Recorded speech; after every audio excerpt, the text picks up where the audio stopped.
So chapter 14, part 3, T-Ray has just come into the house. He's found Lily, and he just kind of put down the statue of Mary.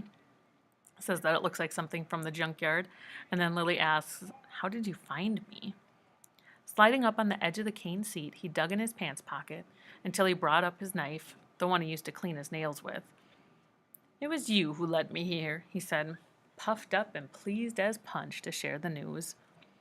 "I did no such thing." He tugged the blade out of the knife bed, pushed the point into the arm of the rocker, and carved out little chunks of wood, taking his sweet time to explain. "Oh, you led me here all right. Yesterday the phone bill came, and guess what I found on there?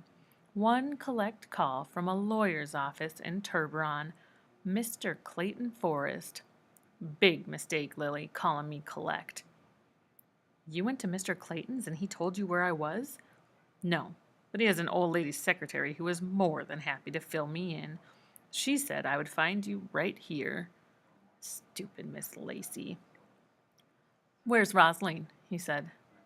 "She took off a long time ago," I lied.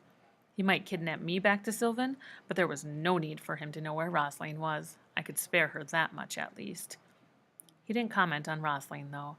He seemed happy to carve up the arm of the rocking chair like he was all of 11 years old, putting his initials in a tree. I think he was glad he didn't have to fool with her.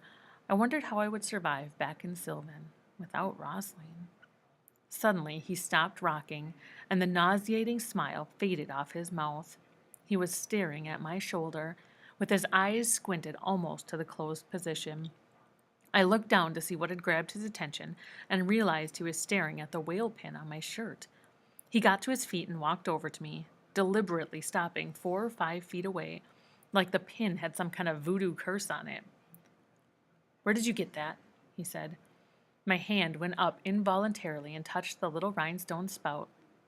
"August gave it to me, the woman who lives here." "Don't lie to me." "I'm not lying. She gave it to me. She said it belonged to—" I was afraid to say it. He didn't know anything about August and my mother. His upper lip had gone white, the way it did when he was badly upset. "I gave that pin to your mother on her 22nd birthday," he said. "You tell me right now, how did this August woman get it?" "You gave this pin to my mother? You did?" "Answer me, damn it."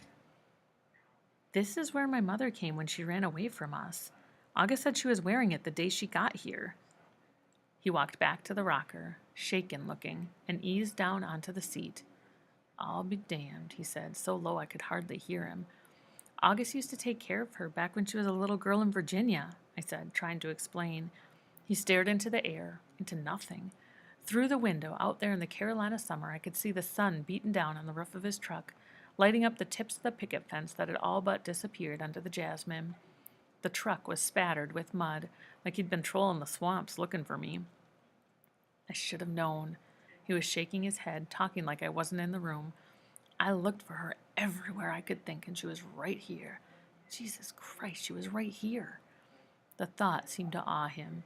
He shook his head and looked around, as if thinking. "I bet she sat in this chair. I bet she walked on this rug." His chin quivered slightly, and for the first time, it hit me how much he must have loved her, how it had split him open when she left.